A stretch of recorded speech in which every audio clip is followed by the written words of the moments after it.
Hello students, welcome again to this channel English at your fingertips. Students, today we are going to explain second part of poem number 9, class 9, CBSE and UP board. Name of the book is Beehive and the name of the poem is Green Snake. This poem is composed by B.R. Lakshman Rao in Kannada and translated into English by A.K. Ramanujam. Students, आज हम इस video में CBSE और UP board की 9th poem का second part explain करेंगे। इसके जो पोएम नंबर 9 थी वो 2 पार्ट्स में थी। फर्स्ट पार्ट इससे पहली वीडियो में हम एक्सप्लेन कर चुके हैं। आज इसका दूसरा पार्ट हम एक्सप्लेन करने जा रहे हैं, जिसका नाम है ग्रीन स्नेक, यानी हरे रंग का सांप। इस पोएम को कन्नड़ भाषा में B.R. लक्ष्मण राव ने कंपोज किया है और इसको अंग्रेज़ी में A.K. रामानुजम ने ट्रांसलेटेड किया है। तो देखते हैं students, stanza wise line to line Hindi और अंग्रेजी में एक्सप्लेनेशन। यहाँ देखें स्टूडेंट्स, ये B.R. लक्ष्मण राव हैं जिन्होंने कन्नड़ भाषा में इस पोएम को लिखा है, और ये A.K. रामानुजम हैं जिन्होंने इसको इंग्लिश में ट्रांसलेट किया है। अब देखिए स्टूडेंट्स, जो हमारी पोएम है ग्रीन स्नेक नाम की, इसको B.R. लक्ष्मण राव ने लिखा है, ट्रांसलेट किया है A.K. रामानुजन ने। जो पोएम है वो बेसिकली एक घटना के ऊपर आधारित है, और इस घटना में क्या होता है, पोएट अपने घर के आसपास एक हरे रंग के सांप को देखता है और उसके पेरेंट्स उसको मार देते हैं। पोएट उनको मना करता है, उनको बताता है कि ये हार्मलेस स्नेक है, यानी कोई हानि नहीं पहुंचाएगा, इसके काटने से भी कोई, चूँकि ये पॉइजनस नहीं है इसलिए कोई नुकसान नहीं होगा। लेकिन उसके पेरेंट्स का मानना ये होता है, जैसा कि अधिकांश व्यक्ति मानते हैं कि सांप तो सांप ही होता है और हर एक सांप जो होता है वो पॉइजनस होता है, सांप सांप ही होता है, उसके काटने से आदमी मर सकता है। इसलिए वो उसकी एक नहीं सुनते पोएट की, और वो स्नेक को मार देते हैं। तो यहाँ उस इंसिडेंट को जो पोएट है उसने उसको डिस्क्राइब किया है, और यहाँ एक तरह से हम ये कह सकते हैं कि पोएट ने क्रूएल्टी या क्रूएल बिहेवियर जो ह्यूमन बीइंग का होता है स्नेक्स के प्रति, उसको एक्सप्लेन किया है। तो देखते हैं स्टूडेंट्स, पोएम एक ही स्टेंजा में, एक लॉन्ग स्टेंजा में, हालांकि इसको समझने के लिए मैंने 2 पार्ट्स में डिवाइड किया है। देखते हैं line to line explanation green snake की। स्टार्टिंग में क्या कहता है poem, find out as much as you can about different kinds of snakes from books in the library or from the internet. Are they all poisonous? Find out the names of some poisonous snake. यहाँ क्या कहता है, आपको एक activity कह सकते हैं, find out as much as you can about different kinds of snake. जो भिन्न भिन्न प्रकार के सांप हैं उनके बारे में पता लगाइए। अब वो पता लगाने के लिए आप अपनी बुक से लगा सकते हैं, लाइब्रेरी में, और इंटरनेट के माध्यम से आप अलग अलग तरह के सांप का एक तरह से लिस्ट बना सकते हैं, उनके बारे में पता लगा सकते हैं, और फिर आप पता लगे और दे ऑल पॉइजनस, क्या वो सभी जहरीले होते हैं, विषैले होते हैं क्या सभी? पॉइजनस मीन्स विषैले। Find out the names of some poisonous snakes, और कौन कौन से स्नेक्स जो होते हैं वो पॉइजनस होते हैं, जहरीले होते हैं, विषैले होते हैं, उनके नाम लिखिए कुछ सांपों के। फिर क्या कहता है, look the information on how to find out whether a snake is harmful. अब वो इन्फॉर्मेशन भी आपको देखनी है, कैसे पता लगाएंगे आप कि कौन सा स्नेक हार्मफुल होता है, यानी कौन सा पॉइजनस होता है, कौन सा नहीं होता।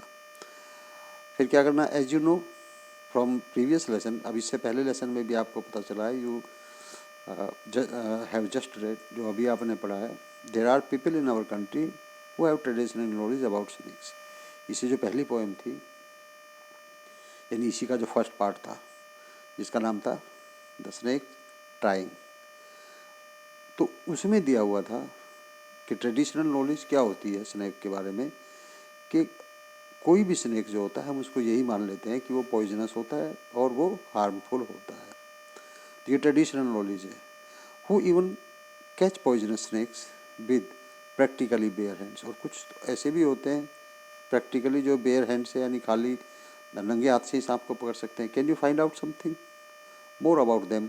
क्या इसके अलावा भी आप कुछ उसके बारे में पता लगा सकते हैं?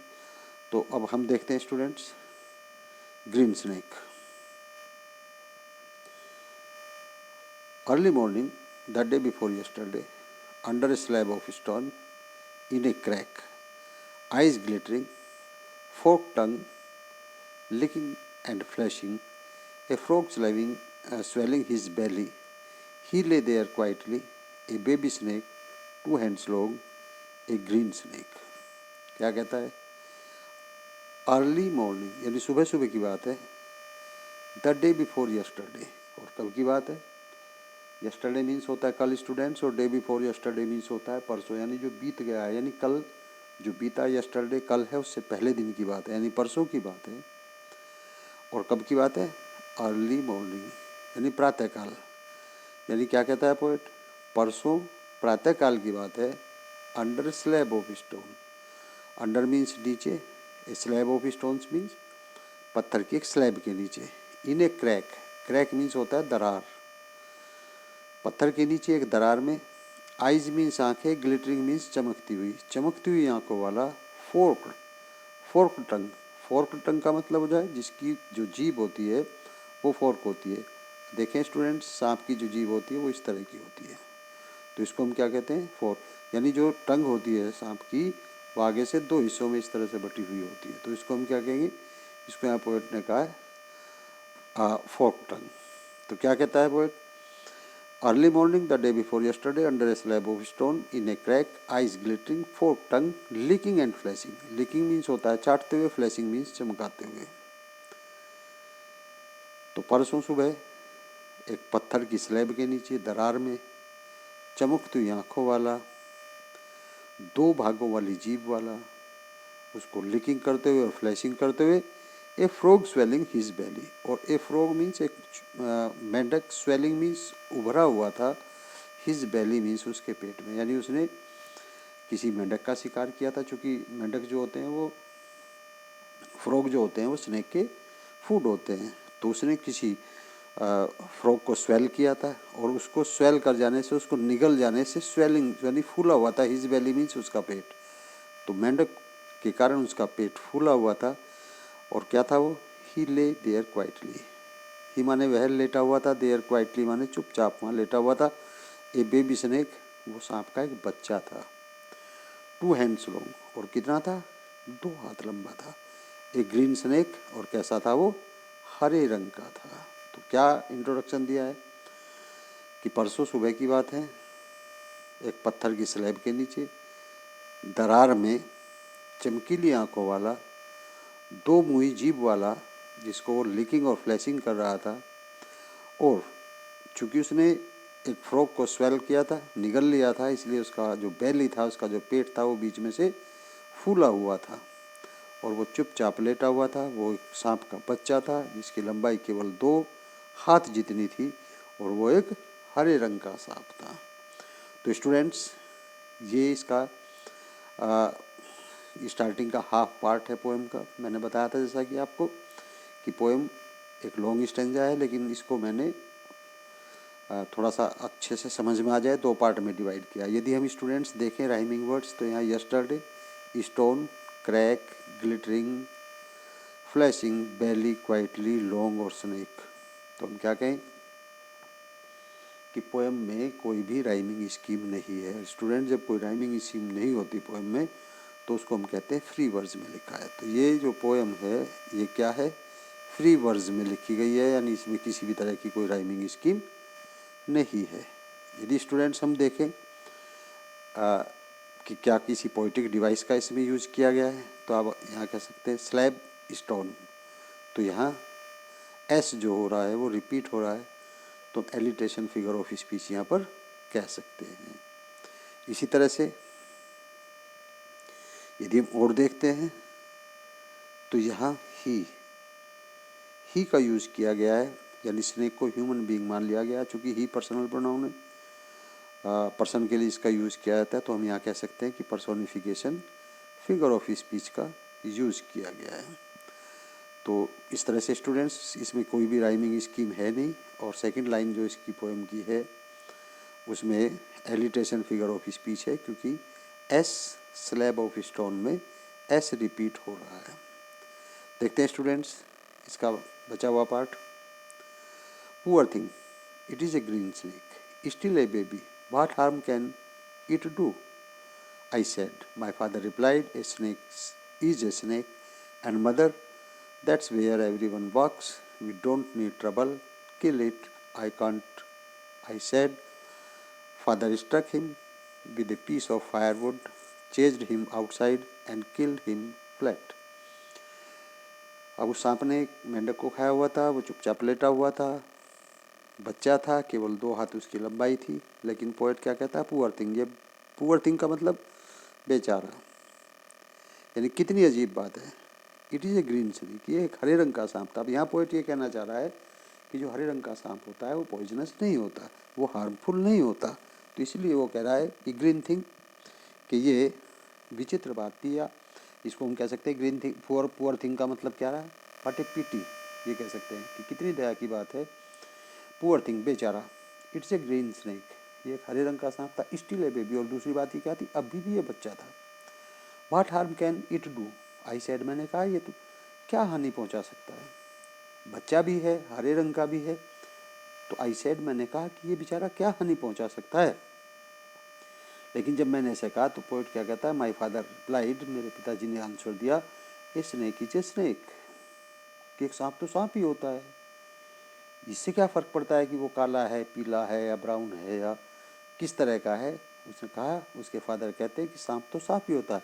एंड मदर, और माँ क्या कहती है? दैट्स वेयर एवरीवन वॉक्स, कि जहाँ ये सांप है वहाँ हर आदमी वहाँ से वॉकिंग करता है, वहाँ से हर आदमी वहाँ जाता है। वी डोंट नीड ट्रबल, हमें किसी भी तरह की मुसीबत में पड़ना नहीं चाहिए। किल इट, इसको मार दो। आई कांट, आई सेड, मैंने कहा मैं नहीं मार सकता। तो फादर का रिप्लाई तो ये था, जब पोएट ये कहते हैं कि ये बच्चा है, हरे रंग का सांप है, तो ये किसी भी तरह से कोई हानि नहीं पहुंचा सकता, इसको क्यों मारते हो आप? लेकिन फादर रिप्लाई करते हैं, फादर का आंसर होता है, स्नेक इज ए स्नेक, कि सांप तो सांप ही होता है। उनका मतलब, उनका तात्पर्य ये था कि हर सांप जो होता है वो पॉइजनस होता है और हमें किसी भी तरह का रिस्क नहीं लेना चाहिए। और मदर क्या कहती है? मदर कहती है, दैट इज़ वेयर एवरीवन वॉक्स, तो वहाँ तो हर आदमी का आना जाना रहता है। वी डोंट नीड ट्रबल, हमें किसी तरह की परेशानी नहीं उठानी चाहिए। और किल इट, और कहती है कि इसको मार दो। लेकिन पोएट क्या कहता है? आई कांट, कि मैं इसको नहीं मार सकता, क्योंकि पोएट जानता है कि वो पॉइजनस नहीं है, वो हार्मफुल नहीं है, उससे किसी भी तरह की कोई समस्या नहीं है। तो इसलिए पोएट रिफ्यूज़ कर देता है फादर और मदर दोनों को ही, कि मैं उसको नहीं मार सकता। लेकिन क्या होता है? पोएट के रिफ्यूज़ करने से कोई फ़र्क नहीं पड़ा। क्या हुआ? फादर स्ट्रक हिम, फादर ने उसको स्ट्रक किया with a piece of firewood. Firewood means होता है आग में जलाने वाली एक लकड़ी का, उसने लट्ठा उठाया और उसको स्ट्रक कर दिया। चेज्ड हिम आउटसाइड, वो अपनी जान बचाने के लिए बाहर भागा, लेकिन पिताजी उसके पीछे चेज किया पिताजी ने, एंड किल्ड हिम फ्लैट। और उस फायरवुड से, पीस ऑफ फायरवुड से, यानी आग जलाने वाली लकड़ी के लट्ठे से उसको चेज करते हुए, जब वो बाहर जा चुका था, उसको मार दिया। तो इस तरह से पोएट कहता है कि मनुष्य कितना क्रूअल होता है। ठीक है, जो पॉइजनस होता है या जो हार्मफुल होता है स्नेक, उसको एक बार को यदि मार भी दिया जाए तो उसको तो जस्टिफाई किया जा सकता है। लेकिन यहाँ एक येलो कलर का, सॉरी एक ग्रीन कलर का स्नेक था जो बिल्कुल भी हार्मफुल नहीं था। पोएट बता रहे हैं कि ये कोई भी हार्म नहीं पहुंचा सकता है, वैसे भी बच्चा है, लेकिन उसकी नहीं सुनी जाती है। और उस पोएट के मना करने के बाद उसके जो फादर होते हैं वो उसको एक पीस ऑफ फायरवुड से स्टक कर देते हैं, उसको किल कर देते हैं, मार देते हैं। तो इस तरह से स्टूडेंट्स, इस पोएम में, इस पार्ट में भी यदि हम देखें तो यहाँ said replied snake mother walks it said firewood outside flat, तो कहीं भी कोई राइमिंग स्कीम नहीं है, यानी फ्री वर्ज में इसको लिखा गया है। तो इस तरह से स्टूडेंट्स पूरी पोएम जो है आपकी फ्री वर्ज में है। और यदि हम यहाँ देखें तो इसमें फिगर ऑफ स्पीच की यदि बात करते हैं या किसी पोइटिक डिवाइस की यदि हम बात करते हैं तो कोई ख़ास पोइटिक डिवाइस इसमें नहीं है। यहाँ हम स्नेक इज स्नेक, यहाँ हम कह सकते हैं कि स्नेक 2 बार रिपीट हो रखा है, तो रिपीटिशन फिगर ऑफ स्पीच हम यहाँ बता सकते हैं। अदरवाइज इसके अलावा यहाँ हम कह सकते हैं वेयर एवरीवन वर्क्स, तो यहाँ डब्ल्यू 2 बार डब्ल्यू रिपीट हो रहा है, तो हम यहाँ कह सकते हैं कि एलिटेशन फिगर ऑफ स्पीच का यूज़ किया गया, वेयर एवरीवन वर्क्स। तो इस तरह से यहाँ डब्ल्यू रिपीट होने के कारण एलिटेशन फिगर ऑफ स्पीच हम कह सकते हैं। तो इस तरह से स्टूडेंट्स ये आपकी पोएम फिनिश हो जाती है, जिसको B.R. लक्ष्मण राव ने कन्नड़ भाषा में लिखा था और A.K. रामानुजन ने इसको इंग्लिश में ट्रांसलेट किया था। स्टूडेंट्स, पोएम आपको कैसी लगी आप कमेंट करके बताएंगे। पोएम को लाइक करिए। चैनल को यदि आपने अभी तक सब्सक्राइब नहीं किया है तो प्लीज़ चैनल को सब्सक्राइब करिए ताकि आने वाले वीडियो की नोटिफिकेशन आपको टाइम से मिलती रहे। यदि कोई चीज़ आपको समझ नहीं आई तो कमेंट सेक्शन में जा कर के आप कमेंट कर दीजिए और मैं आपको एक्सप्लेन करूँगा जैसे ही कमेंट को देखूँगा। अपने फ्रेंड्स को जितना ज़्यादा से ज़्यादा वीडियो को शेयर कर सकते हैं शेयर करिए ताकि वो भी अधिक से अधिक इसका फ़ायदा उठा सके, अपनी प्रिपरेशन कर सके। तो स्टूडेंट्स, मिलते हैं फिर नेक्स्ट किसी वीडियो में, तब तक के लिए थैंक यू वेरी मच।